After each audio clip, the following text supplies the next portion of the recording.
evening, everyone. I'm Commandant Chev. The Razorbacks are 0-4 in games decided by 4 points or less. Tonight it was another close game against Vanderbilt. Mike Anderson, 73-9 at Bud Walton Arena as Arkansas's coach. There he is. Early on, Hogs in transition, and Dusty Hannas with the lob to Moses Kingsley for the slam. Hogs down 7-5. Later in the first, Manny Watkins dishes it to Jimmy Witt for the fall-away jumper. 15-13 Razorbacks. But here comes Vandy out to Wade Baldwin, and he dunks it with the left hand. Commodores up 22-19.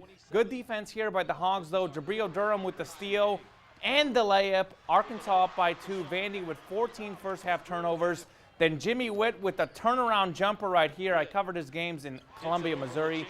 That boy can hoop. Hogs up 8 at the half. The Hogs will take a big lead in the second half, but then Vandy closed in. Anton Bell actually hit a 3 to put the Hogs up 2 with 2 seconds left, but Vandy tied it to send this one to OT. Arkansas wins it in the overtime, 90-85 the final. On the high school hoops, the Truman boys took on Bay.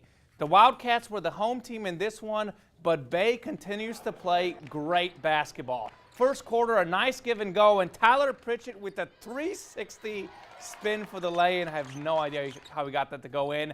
A couple possessions later, good Truman passing, and that sets up Keelan Booker for the corner 3. As Booker heads back on defense, watch this. Bay's already got a 3 up, and of course it's in. Pritchett with the perfect swish. It was all Bay tonight.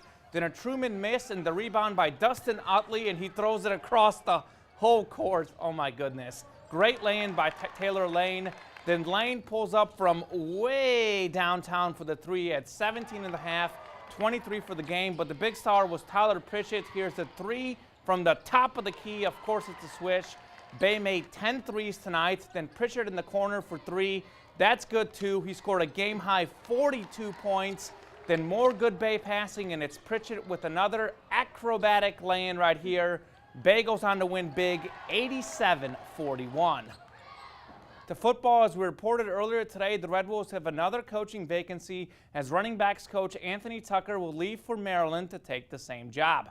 Tucker follows former A-State offensive coordinator Walt Bell, who left for Maryland to be the OC there. Under Tucker and Bell, the Red Wolves rushed for 3,007 yards and 35 touchdowns in 2015. The Red Wolves basketball team plays Thursday night. How's this for a stat? If you take the 2 basketball teams, the football and volleyball teams, A-State's a perfect 28-0 in Sun Belt play.